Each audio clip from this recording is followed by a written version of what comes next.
Welcome while we read about the man himself, Andrew Jackson, the seventh president of America. He was president from March 4th, 1829 to March 4th, 1837, and here he is. Jackson took office after defeating incumbent, the guy who was president before him, John Quincy Adams, in the bitterly contested 1828 presidential election. During the 1828 presidential campaign, Jackson founded the political force that became today's Democratic Party. Jackson won re-election in 1832, defeating the National Republican candidate Henry Clay.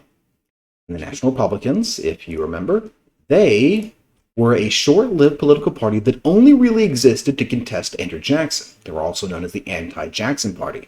They are not today's Republican Party, not the same thing. Jackson was a strong supporter of the removal of Native American tribes from U.S. territory east of the Mississippi River.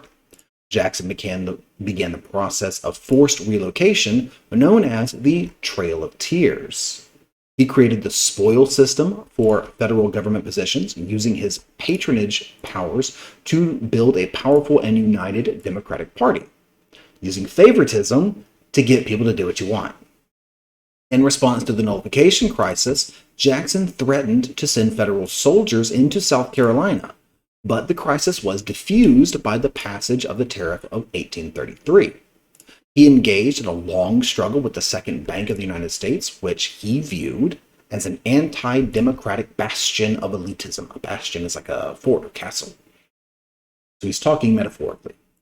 Jackson emerged triumphant in the bank war, and the federal charter for the Second Bank of the United States expired in 1836. The destruction of the bank and Jackson's hard money policies would contribute to the Panic of 1837, which was a financial recession, bad times money-wise for the country. Foreign affairs were less eventful than domestic affairs during Jackson's presidency, but Jackson pursued numerous treaties with foreign powers, and he recognized the independence of the Republic of Texas. All right, he did something cool. Texas. Yes. Our country.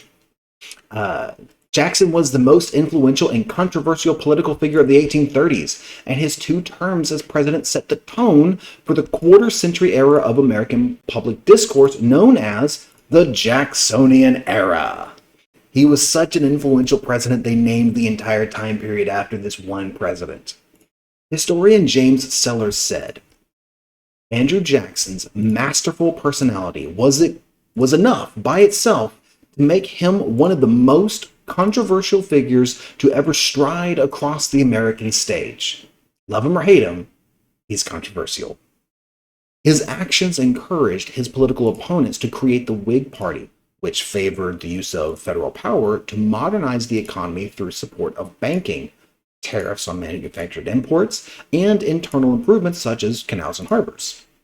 A generation after his presidency, historians found his reputation to be a mass of contradictions.